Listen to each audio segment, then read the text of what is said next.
வணக்கம். தமிழ்நாடு வானிலை பிரதீப். தமிழ்நாடு வானிலை பிரதீப் சேனலை பார்ப்பதற்கு முன்னாடி சேனலை மறக்காமல் சப்ஸ்கிரைப் பண்ணுங்கள், லைக் பண்ணுங்கள், ஷேர் பண்ணுங்கள். வீடியோ ஸ்கிப் பண்ணாமல் முழுமையாக பாருங்கள். தற்போது பார்த்தீங்கன்னா நேற்று உருவாகியுள்ள அந்த காற்று சுழற்சியானது தற்போது வடக்காந்திர அதை ஒட்டியுள்ள பகுதியில் நாளை காற்றழுத்த தாழ்வு நிலையாக உருவாகும். இதன் காரணமாக கேரளா மற்றும் அதை ஒட்டியுள்ள பகுதிகளில் பருவமழை லேசாக தீவிரமடையும். அப்படி தீவிரமடையும் பட்சத்தில் மீண்டும் கேரளா ஒட்டியுள்ள பகுதிகளில் மழை மிதமான மழை தொடங்கும். அதேபோல் தமிழகம் மேற்கு தொடர்ச்சி ஒட்டியுள்ள பகுதியில் வரக்கூடிய நாட்களில் மிதமான மழை தொடங்கும்.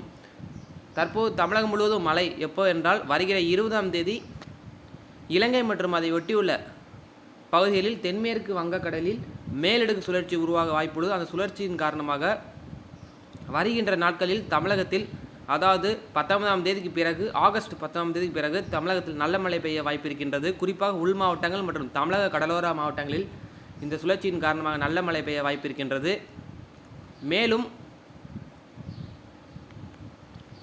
வரக்கூடிய நாட்களில் தென்மேற்கு பருவமழை 25ஆம் தேதி மீண்டும் பருவமழை தீவிரமடைந்து செப்டம்பர் 6ஆம் தேதி வரை கேரளா உள்ளிட்ட பல பகுதிகளில் மீண்டும் கனமழை முதல் மிக கனமழை பதிவாகும் என்று ஆய்வறிக்கையில் குறிப்பிட்டுள்ளது. தற்போது வங்கக்கடல் மற்றும் அதை ஒட்டியுள்ள பகுதியில் கடலின் வெப்பநிலை அதிகமாக இருக்கும் பட்சத்தில் தொடர்ந்து காற்று சுழற்சிகள் செப்டம்பர் மாதம் முழுவதும் உருவாகும் என்று எதிர்பார்க்கப்படுகின்றது. தமிழகம் முழுவதும் வருகிற 20ஆம் தேதி பிறகு மீண்டும் மழை தொடங்கும் என்று எதிர்பார்க்கப்படுகின்றது. தற்போது இதை பாருங்கள், ஒரு பிரசிபிடேஷன் இருக்குது. ஸோ அந்த பிரசிபிடேஷன் பாருங்கள், இந்த இலங்கை ஒட்டியுள்ள பகுதியெல்லாம் கலரில் கொடுத்துருக்காங்க.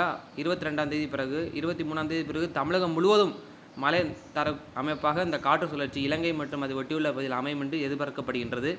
நன்றி. சேனலை மறக்காமல் சப்ஸ்கிரைப் பண்ணுங்கள், லைக் பண்ணுங்கள். வீடியோ ஸ்கிப் பண்ணாமல் முழுமையாக பாருங்கள். நன்றி.